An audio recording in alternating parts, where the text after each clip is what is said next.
Hello, everyone. I just wanted to say thank you, everyone, for coming. We definitely appreciate it. For all of those of you who do not know me, my name is Lauren Taylor. I'm manager on Avel Flight School. I just wanted to start off with a couple of things, let you guys know where the fire exits are. There is one in the front, in the side, and in the back, as well as the men's restrooms. When you came in, if you saw that hall down the side, the men's restroom is actually in the hangar, okay? If you didn't sign the wings credits already, please do so when you leave. Please turn off your cell phones if you haven't done that. We had a couple go off on our last one. I'm going to turn it over to Prashanth. He's going to be doing the wings credits on the VMC training and angle of attack. Do you guys have any questions on any training or anything afterwards? Just come and see me, okay? Thank you. You're welcome. Ladies and gentlemen, thanks for coming again. We'll start right away.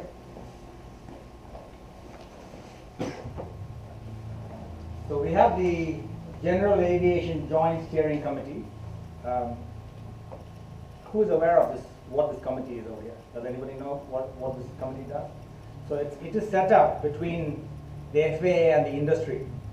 It's a joint committee where people from both sides of the fence come together and see how best they can reduce accident rates. So that's what this committee does.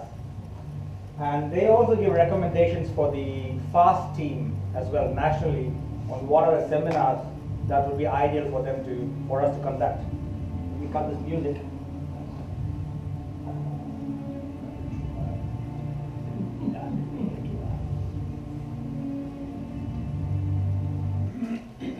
Much better.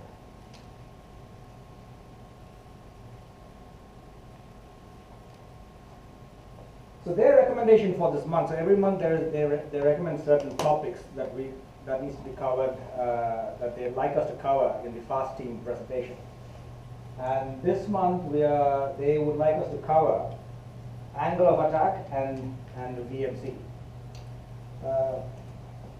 The committee feels that additional training for VMC, loss of directional control, would actually improve and minimize multi-engine accidents. How many of you fly multi-engines over here?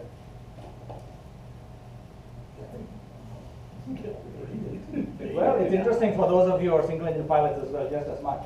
There's a lot of us that got the rating, we just don't fly, we just don't fly, we don't have the money. Okay. That's okay. Richard, what does VMC stands for? So, it is actually minimum control speed. It's that simple. It's not. It is very similar to your minimum control speed on your single engine that you fly. It's not that dissimilar. But when you're flying a multi-engine, few other things happen that can be quite hazardous if you do not know how to handle yourself. And that's what we're going to be talking about today. So the other thing that we are going to be also talking about is angle of attack indicator. This is new.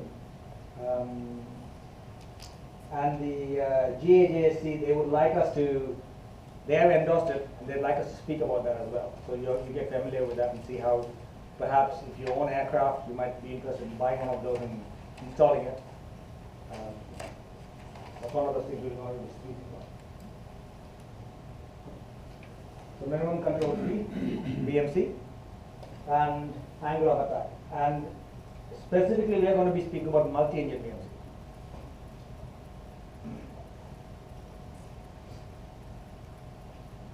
For those of you who are familiar with multi-engine, you'll know what this is. For those of you who are not, VMC is a minimum speed required to maintain directional control when you lose a critical engine on a multi-engine aircraft. So when you have a multi-engine aircraft, loss of one engine can be quite challenging for the pilot to actually maintain directional control, because now this plane wants to actually pull you into one direction. The good engine that's functioning wants to pull you into one direction. And maintaining directional control is a challenge there. If you're unable to maintain directional control very often, the multi-engine then goes into a flat spin or a dive. And there is a running joke about it. When in a multi-engine, when one engine quits, the other engine takes you very quickly to the site of the accident. I'm sure you've heard of this before. And it's very true as well. If you're not trained enough The disadvantage to having a multi-engine is that loss of directional control can be fatal. So the short video I'd like you to watch on a loss of directional control on a multi-engine when one engine quits. Can you turn the lights off in half of the room? Other way around?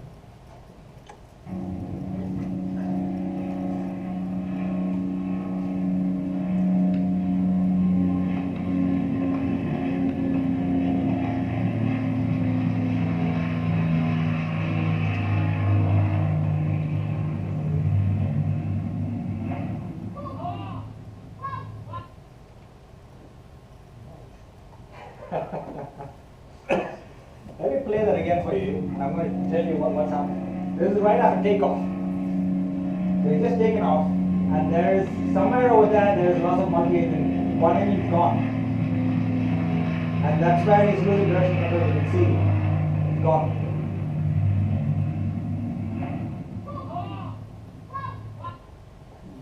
Everybody in the plane died. So this aircraft, it holds 9 passengers and 2 pilots. 11 people died in that, a total of 14 actually died in that crash, including the passengers that was fully loaded. People outside died as well. And that's a very common occurrence when pilots who are not well trained, or there's been a time gap between their multi-engine rating training, and then they got themselves a nice multi-engine, been doing really well for a long time. They've not been training on VMC recurrently, and then you lose an engine, it's over before you know it. So we'll talk a little bit about that. So in terms of airspeed, what are we talking about over here? See, this line over here, that blue line on a multi-engine aircraft, represents a single engine safe speed, VYSE.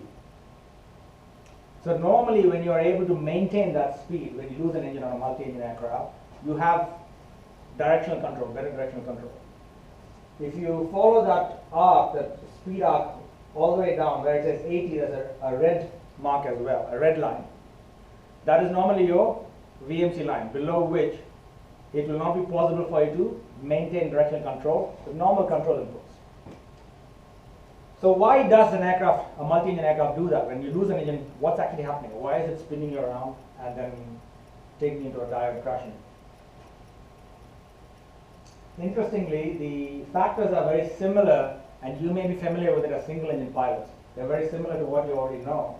Asymmetric thrust, spiraling slipstream, accelerated slipstream, and torque. Things that you have learned on your private pilot, right? 4 forces that you have seen. But this actually works on your multi-engine as well, slightly differently though. And let's see how that works. So we'll talk about asymmetric thrust. So on a multi-engine aircraft, as you can see, with loss of one engine, your line of thrust is actually on the descending blade side. That is where you've got the concentrated line of thrust. So you have mainly thrust over here and over here when both engines are working. When you lose an engine, let's say that engine gets lost, this line of thrust over here, if you can imagine the aircraft pivoting on this point, will pull the aircraft that way. Can you see that? Can you visualize that? When you lose this engine over here, in this case, it's going to pivot from here and pull it this way now, to the left, as you can see. But there is a difference between the two. As you can see, if you use this as a reference line in the middle, the distance between these two and the distance between these two. Do you see there is a difference? This is further away. And we all know what happens to force when you multiply it with arm. That's exactly what happens. So the force felt, this aircraft feels a lot more force, a yaw to the right and a yaw to the left. In this case, in this example, this multi-engine has got conventional props that are rotating clockwise from sitting inside your cockpit view. Both these propellers are moving in the same direction. And when that happens, this is the result. One engine becomes a lot more critical than the other. So on a conventional type propeller rotating clockwise from your cockpit view, your left engine becomes a critical engine. Why? Because loss of that engine is going to create a much, much stronger yaw. So you're going to have a stronger yaw if you lose the left engine, because this distance is a lot longer yawing that way. Does that make sense? Versus that. So that one, asymmetric thrust, is actually a yaw factor pulling you to the left. Now if you lose a right engine, your aircraft will still pull you to your right. It will still pull you to your right. The only difference is which one is a stronger pull. And if you lose your left engine, which is a critical engine, the pull to the left is a lot stronger. The next force that adds to this is your spiraling slipstream. As you can see here, that spiraling slipstream, it spins around and it hits your vertical stabilizer. If you lose this engine, right engine over here, normally your thrust is going to yaw to the right. Everybody's okay with that? But see, what happens is, this effect of the spiraling slipstream hitting your stabilizer over here actually counteracts the right yaw. By pushing this, it moves a little bit to the left. You see, there is some level of counteraction from the right yaw to your left. So the right yawing tendency is minimized by your spiraling slipstream from this engine while hitting your tail. On the other hand, when you lose a left engine over here, if you lose a left engine, this spiraling slipstream is not actually counteracting anything, it's just flying away, it's going away. It is not actually hitting the vertical stabilizer here. There is no vertical stabilizer for this to hit here, you see. And therefore there is no counteraction either way. So when you lose your left engine, this engine freely moves to your left. And that's another reason why losing your left engine is a lot more adverse than losing your right engine. It becomes critical. In this example over here, you have an example of counter-rotating props, which means both the props are rotating inward. A lot of Piper multi-engine aircraft, they design propellers with counter-rotating props, most of them. So both of them go inward. So your left engine is clockwise and your right engine is counterclockwise. In which case the line of thrust is both of them is inside. If they're both inside, the distance from the center is not as far, and therefore your arm is shorter. When your arm is shorter, of course, your force applied, your force is a lot smaller as well. So that is the advantage of having counter-rotating props.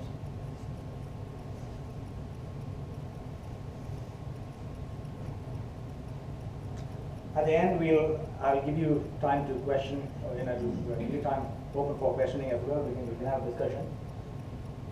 Also, what happens is, I'd like you to visualize something. When you have this slipstream that's coming back from the propeller, it actually flows over your wing. And the air that flows over your wing produces lift, right? So if you can imagine, I'd like you to imagine both these propellers producing thrust with that flowing over the wing. The descending bit is producing, the line of thrust is outside over here and is inside over here. So there is more lift in this area of the wing, and there's more lift in this area of the wing. Right? So in a scenario like this, if you lose this engine, this line of thrust is producing more lift in this area, and this is going to roll the aircraft to your right. That lift is going to pull to your right, it's going to roll it. On the other hand, if you lose your left engine, this concentrated lift over here, on the outside of the wing, is going to roll the aircraft to the left. But in this case, there's a greater arm here as well, which means the force felt on the roll is a lot stronger. So you can see how each one of this is adding to the other, and it's all exasperated. Over here, this is exactly what we're talking about. So you have that airflow over the wing, and that lift rolls you around. And finally, we have torque. It's just Newton's third law. We've again, we've learned about this in your even in your private pilot. Your propeller spins in one direction. That's action, and your equal and opposite reaction is your entire airframe that is attached to this propeller wants to roll in the opposite direction. So that's an example of a single engine torque reaction over there.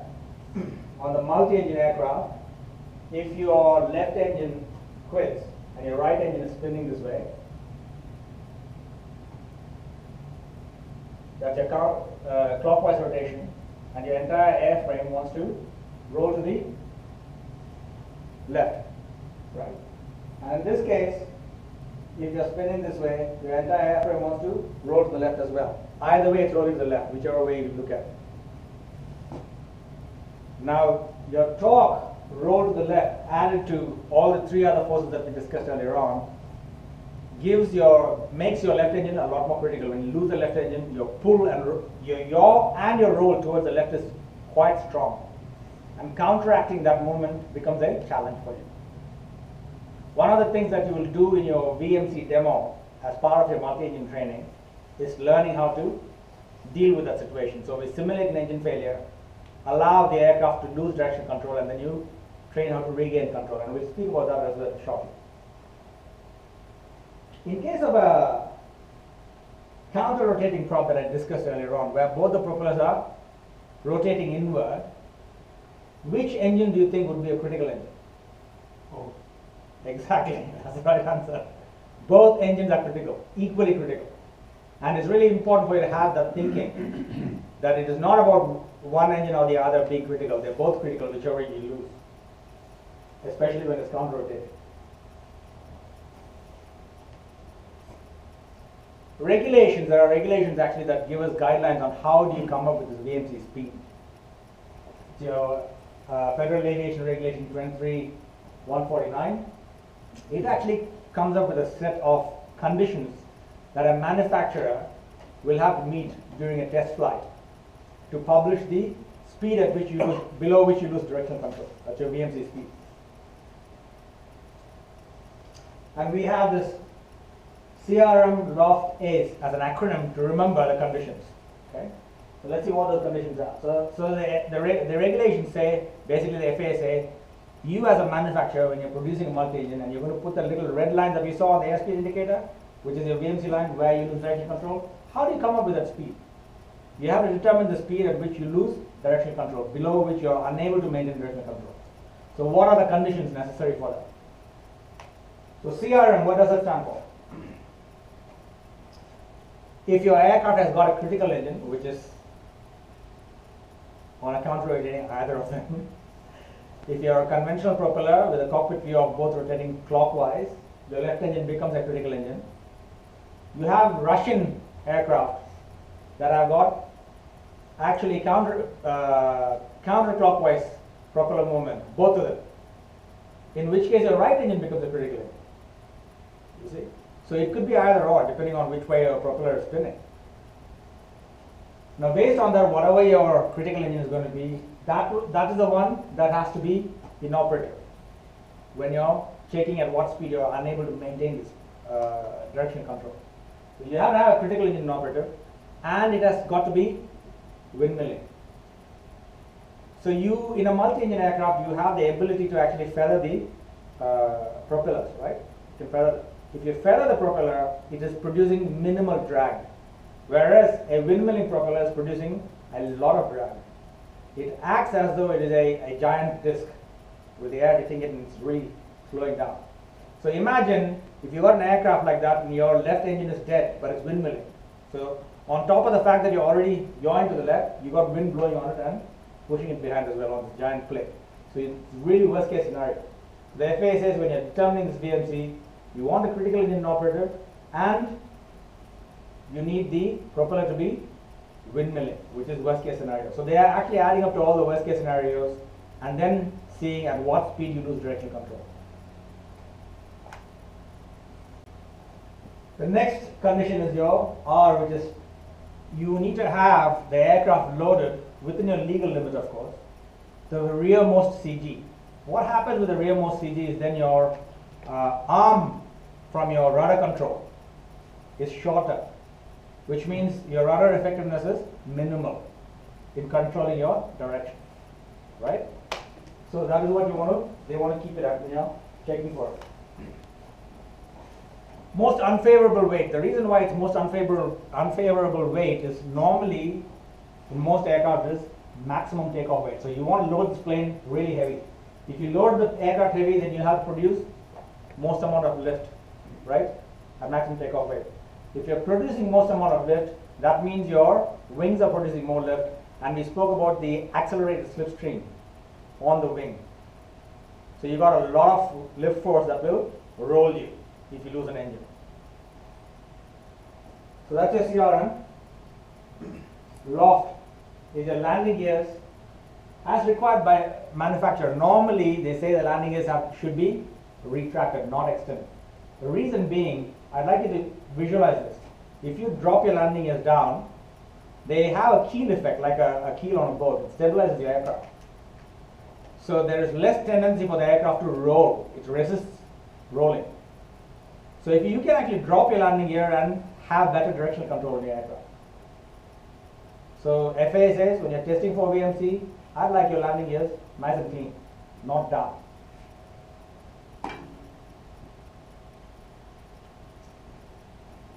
What's pulling your aircraft to the side? When you lose one engine, the other engine is the one that's actually drawing your aircraft to the other side, right? You could actually minimize this draw by reducing the throttle on the good engine. Can you do that? You can easily do that. The FAA says, no, I don't want you to cheat. I want you to have it on full power on your good operating engine. And that's what that is all about. So you have a worst case scenario over here. Putting it to the left.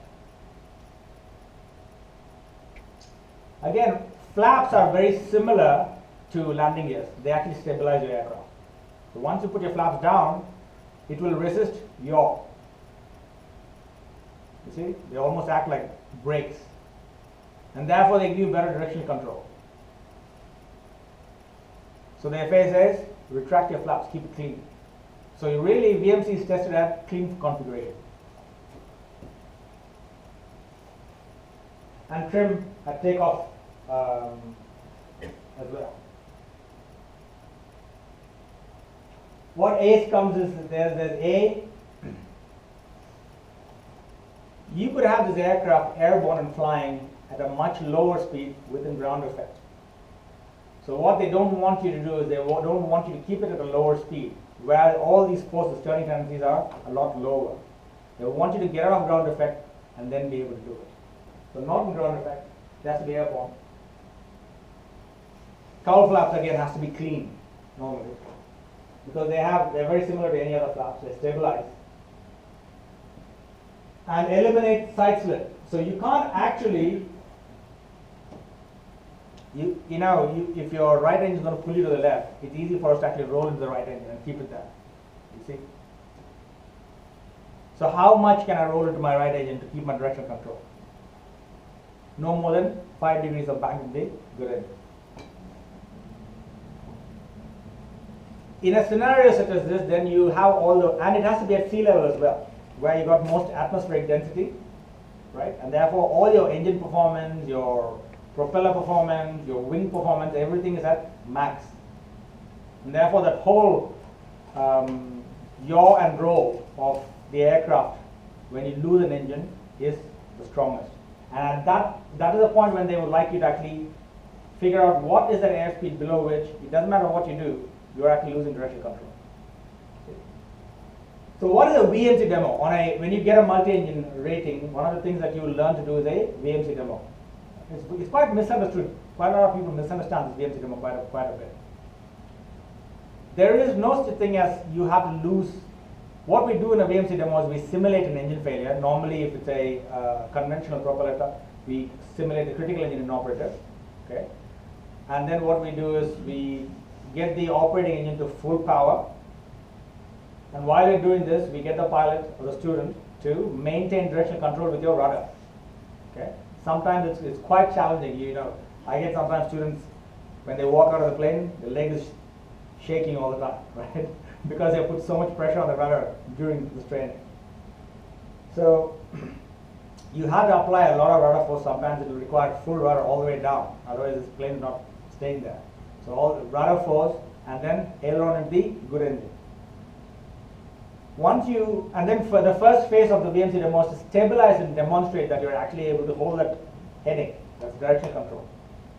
Once you demonstrate this to the examiner that you have set it up with your critical engine operative, good engine on full power, everything's clean, and you have established your heading, and you've got directional control, the second phase of your VMC demo is to demonstrate loss of directional control. And the way you do that is very, very, very gradually, because what you don't want to do is you don't want to get into a real directional control loss and kill yourself. So very gradually, you start applying back pressure on your control column, and what happens, the airspeed starts dropping. What you will notice as the airspeed starts dropping is at some point, despite your rudder pressure and your 5-degree bank into your good engine, you will start losing directional control. The misunderstanding that people have is they say, okay, you got to demonstrate loss of directional control, so many degrees of heading. There is no requirement at all, or any such requirement on how many degrees of heading loss you need to show. All you need to show is loss of directional control. So the second you see the nose going off your direction, you recover. Because what you don't want for you or your student when you're training is to have a real incident and kill yourself, which happens quite a lot in multi-engine training. So as soon as you see the nose yawing and rolling off to the left, where you're unable to maintain directional control, you reduce the power on your good engine. So take that away from the good engine rolling you and yawing you to the left, lower the nose, and regain control by applying back your engine, your good engine all the way, and stabilize the the heading. One other thing that is not required is altitude is not even in the equation in this maneuver. It is just directional control only. Because a lot of times on a multi-engine, when you lose one engine, your only criteria is actually to maintain directional control. You may not necessarily be able to maintain altitude because your single engine service ceiling may be different way to the multi-engine service ceiling, and you may have to drift down sometimes. Okay, so it's just your objective is to maintain directional control. I'm moving into stalls. The reason why I'm moving into stalls is we're going to talk about angle of attack indicators that you may want to install in your aircraft. And for one to understand what that is exactly, I'm just going to quickly go into stalls. We all know what stalls are. It might just be a quick revision. Stalls can occur at any phase of flight. They are a factor in many fatal accidents. Usually low-time pilots are the ones who get into stalls. Doesn't mean that high-time pilots don't. It can occur at any speed and all of the above. Okay. So what happens in a stall? I'm going to show you some statistics, interesting statistics. In the traffic pattern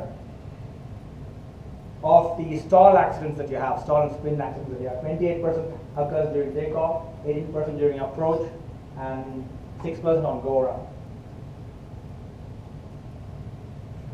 When you're doing maneuvers. How about that? One fatal accident every 3 days. One fatal accident every 3 days. Isn't that something? So it's important for us to understand how a stall what a stall is actually. How does it work? In order for us to then actually mitigate that situation. So one of the things that people actually are not very clear about is when I teach my students, I teach them definitions of some concepts. And it's very important to have those definitions clear in their head. What relative wind is. Very often people misunderstand relative wind as a wind that flows against your wing or your nose. In reality, relative wind is, by definition, is the wind that flows against your flight path. For example, if you take this iPhone and we move it this way, the flight path of this iPhone is there. That's your flight path. And therefore, the wind that blows against your flight path is your relative wind. It's got nothing to do with the shape of this. So what you want to visualize an aircraft as a ball, maybe. And so the aircraft is moving this way as a ball. Imagine it as a ball, not where its nose is pointing. The relative wind will be against the flight path. And if your ball is moving upward that way, your relative wind comes from there. So it has got nothing to do with the way your nose is pointing. So you could have a nose pointing like that and coming down this way. Does it make sense? You've got relative wind coming from here. Or you could actually, in some conditions, have a nose pointing slightly lower like that and going upward, climbing. So whichever the case, that's what relative wind is. And then of course, angle of attack is the angle between this relative wind and your chord line, that line that connects your leading edge of your airfoil and your trailing edge.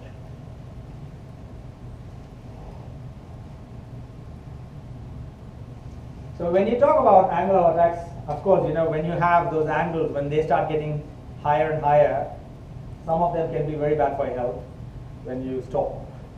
So that's what an angle of attack indicator addresses. In this over here, we see what we call as a critical angle. That graph over there, it actually shows you over here the point where you have maximum coefficient of lift, beyond which you don't have any lift anymore, it just drops off very rapidly. So that point at which you have maximum coefficient of lift is called the critical angle. And for you to stall, and this is also another misunderstanding that people have. People have a misunderstanding that you actually stall at critical angle. You don't stall at critical angle. You need to exceed critical angle to stall. So that is another common misunderstanding. Because at critical angle, you actually have maximum coefficient of lift. That is the most amount of lift and most amount of drag you're producing at the same time. So as you're increasing your pitch, you can see airflow separation on the top, and it gets more and more. Airflow separation in reality starts occurring as low as 4 or 5 degrees of pitch, angle of attack. Even when you start increasing the angle and the angle gets to about 4 or 5 degrees, there is significant airflow separation already at the trailing edge of the airfoil. And as you start increasing that angle more and more, the separation starts moving forward towards your leading edge. So there's a critical angle over there, and you will need to exceed it in order to stall. And therefore, the other misnomer that people have is the airspeed problem. You see, people think that a particular airspeed will protect you from a stall. Airspeed can give you some level of guidance on when a stall may occur, but it has got really nothing to do with a stall, because we just saw it is really exceeding the critical angle. That's all you need to do to stall an aircraft. So when you do that, you could, and this speed, you could be flying at a much higher speed, and you can stall the plane instantly like that. And that depends on your load factor as well on your aircraft. So many different factors, right? So one of the best things that we can have, rather than flying an aircraft with an airspeed indicator to recognize at the onset of a stall, one of the things that can be used is a angle of attack indicator. Now the military have been using it for a long time. A lot of the fighter aircraft already had angle of attack indicators, and they use that to see when they're approaching a stall. Especially when you have military aircraft that are landing on top of a ship. This becomes a critical thing for them, to know exactly at what angle they're going to stall, because they're actually pitching quite high to come and land on top of the deck. And you can see there's an angle of attack indicator over there. With the improvement in technology, we have now started producing angle of attack indicators that are much more cost efficient, easy to buy. All kinds of angle of attack indicators are now available. These are a few examples that can be used for general aviation. Very fancy ones. This one's here, actually an indicator that is built to look like an airfoil and giving a green arc, and yellow and red when the airflow separation gets really high. If you look in the market, there are several different designs available, and they range from anywhere as low as $350, $400 to all the way to $1,500, $1,600 a piece that you could buy to put in your aircraft. It might not be such a bad idea especially if you're in general aviation, you're flying by yourself, you're a private aircraft owner, and this might be a very good device to have in your aircraft. FAA has actually approved this device, and the small airplanes directorate, they actually streamline this whole process on retrofitting your aircraft with these devices, so you can actually get it an approved device within your plane. What you got to remember is, as fancy as this angle of attack indicator may be, this is not a solution for you to avoid stalls. It does not take away the fact that you could still stall the plane. So that comes from you actually being careful about stalling the plane, understanding what a stall is, practicing stalls, practicing slow flights, because very often in your traffic pattern, when your air traffic controller says, I'd like you to extend your downwind, I've got somebody coming on the firewall, what do? You automatically try and get into slow flight. Now, if you're not sure, if you're not proficient at maintaining slow flight, you have a pretty bad recipe over there. You're at low altitude, maybe 800 to 1,000 feet AGL. And normally in a terrain where there's not a lot left for you to land, houses and so on and so forth, obstacles. And then you're now on slow flight. Stalling in this scenario is actually a really worst case scenario. You will actually lose that altitude very rapidly if the ground so quickly. So it's quite important for you to then actually try and go and do some stall recoveries and slow flight as well. Pattern work also. But my recommendation is try to go with an instructor who's doing this all day long, so that it's not just you going and doing this on your own. And if there is, at least there is somebody in the cockpit who can actually tell you if there's something that you're not doing right, or if there's a way that you could do it better, there's somebody that will tell you how to do it. It's a good idea to do that. And also make sure if you're doing that, log it and get your credits for your wings as well. With that, I'm concluding the seminar, but I'm going to open it for discussion. And if you have questions, I'll be more than happy to answer. The floor is yours. I'd like to talk to you, have your opinion on that recovery from VMC. The video you showed there showed a pretty heavy airplane having an engine failure and having control problems because of that engine failure. The recovery of reducing your power at that point versus gaining airspeed and recognizing that you got below VMC and keeping the power full and maintaining a higher airspeed could have saved those lives. Reducing the power would almost definitely cause it. If you didn't lose control, you probably would have single engine climb performance anyhow. And you could probably have stalled your airplane with the power back. So there's been this ongoing discussion on the VMC, especially when you connect it with that video. When you're up there in the air, there's no argument that the quickest way of regaining control of a multi-engine airplane with an operative engine is to reduce the operating engine power. Then you'll come out of it real quick. But in practicality, when you're that close to the ground, in other words, you have to make a decision on whether to, because there's been a number of FAA reports that investigate accidents. And when they talk about possible things that would have corrected this situation, maybe saved your life, a number of times they come up with the argument by reducing the power that resulted in a more dangerous situation than if they just regained the airspeed and kept the power in. So, Because you can recover. I may be able to shed some light on this because I do this quite a lot with a multi-engine when I train people on a multi-engine. One of the things that is a challenge for us is altitude.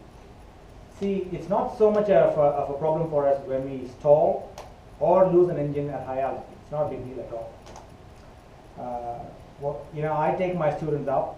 One of the things that our instructors do in our school, before at a phase when we are ready to introduce them to stalls after several flights, is we do a demonstration of what does the plane do if you don't recover from a stall. One of the things that we do to all our students.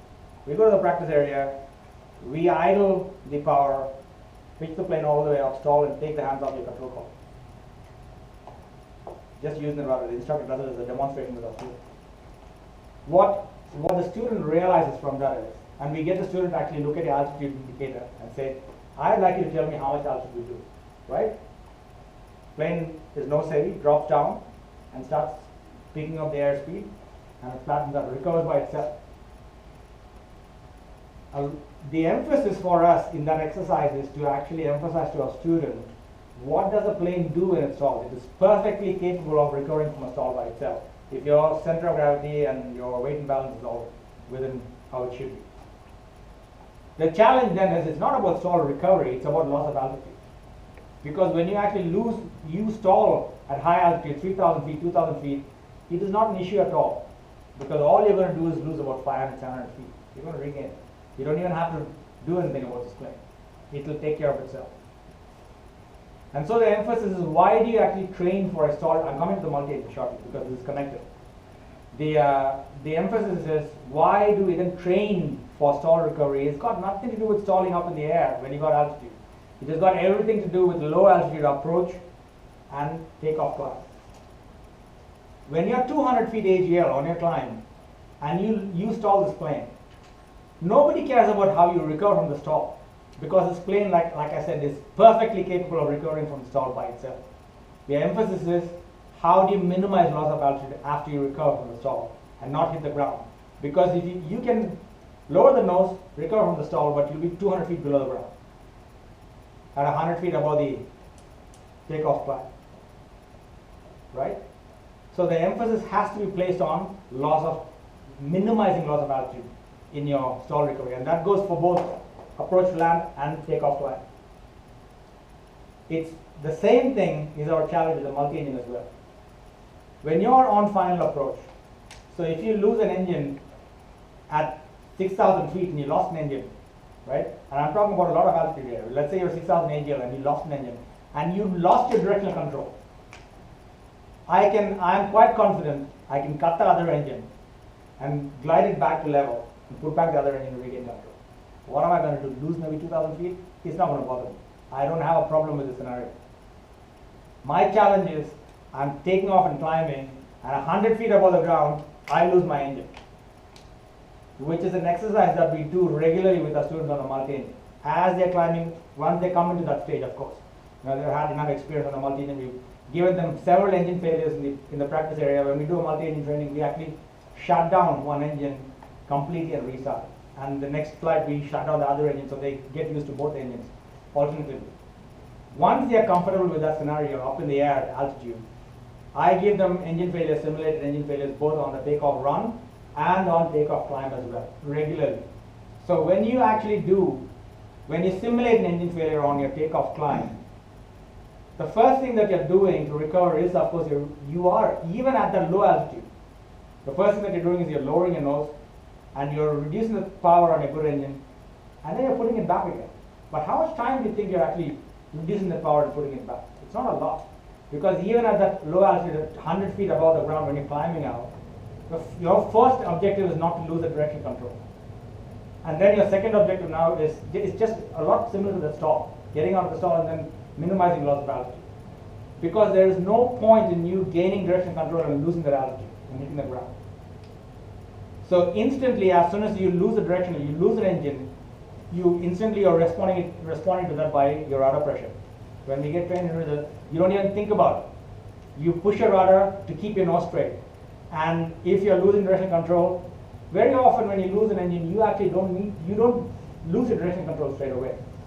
You lose an engine, you fly it and you just push your rudder all the way in, your aileron into your good engine, you should be able to maintain direction control. So we are talking about a worst case scenario when you are actually losing direction control, especially on a takeoff climb, when you're climbing out and you've got a high nose up altitude.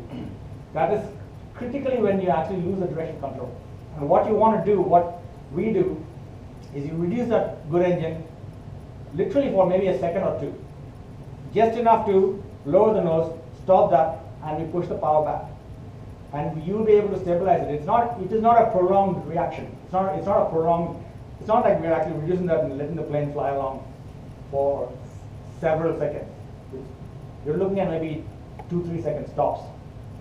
And you're probably losing less than 50, 100 feet max.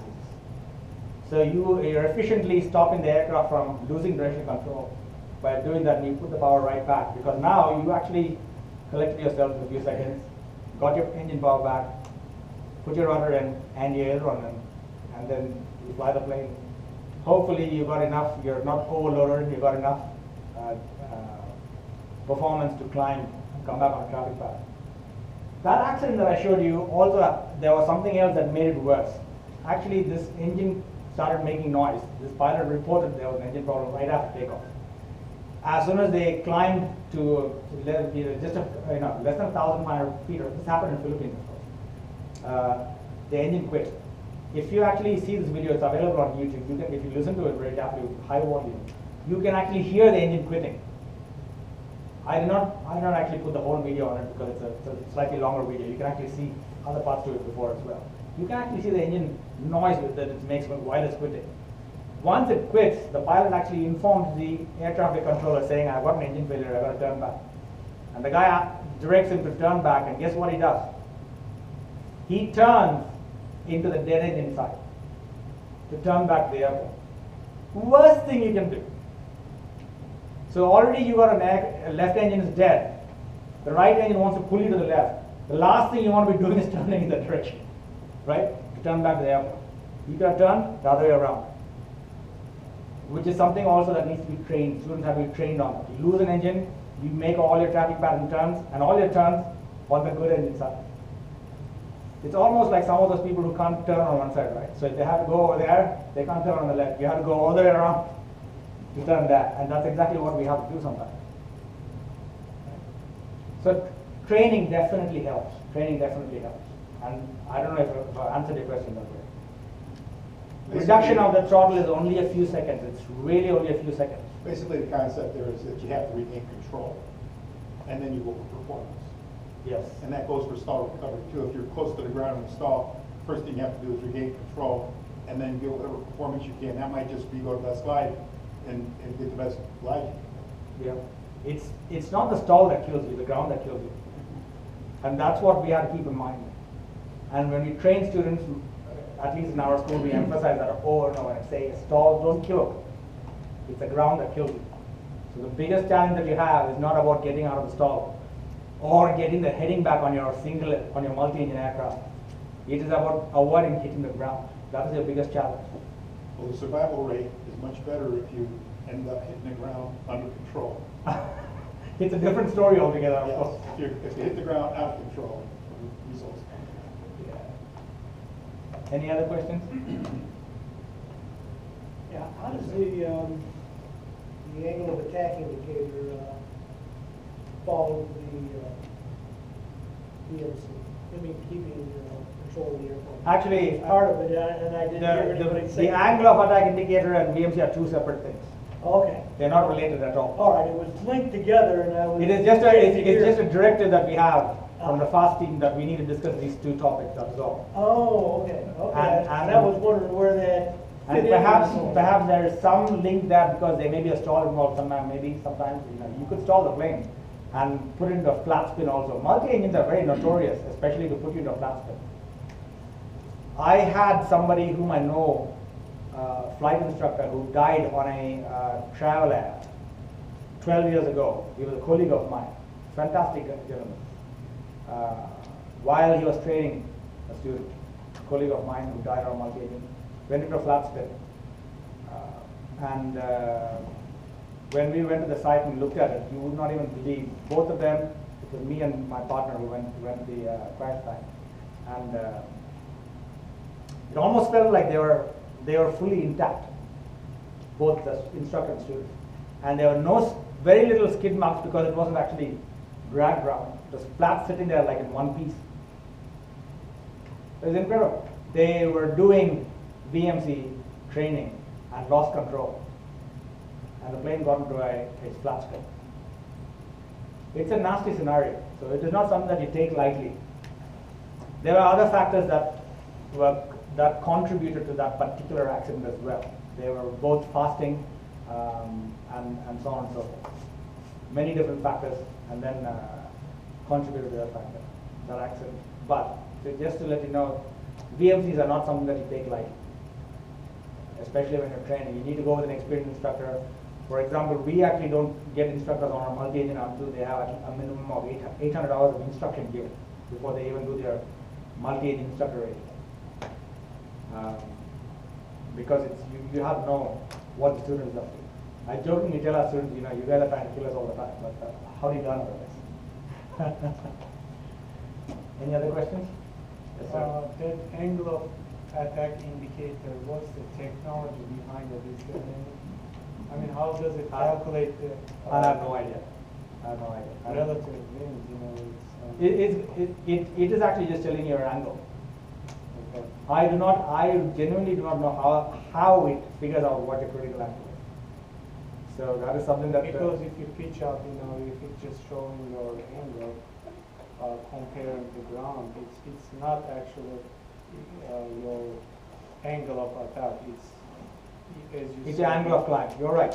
I mean, That's another thing as well. A lot of times people are not very clear about angle of climb and angle of attack. Because, for example, in an airline, if you're flying a commercial jet, for example, the climb is quite steep. See, you got flaps in the front or cougar flaps or something like that. That you can put and actually lower your entire chord line much lower. Your fuselage is climbing at maybe 20 degrees from your plane of reference, which is your ground. And you're not actually exceeding a critical angle. So you have a climb angle which is quite different to your critical angle, which is relative to your wind. I can see where your question is coming from. But I genuinely do not know how the mechanism behind how the angle of attack indicator works. Perhaps that's something that we could do some research and find out. Any other questions? Anybody who would like to add anything to this? Excellent. If that's it, then we'll thank you for coming and have a good night. Thank you.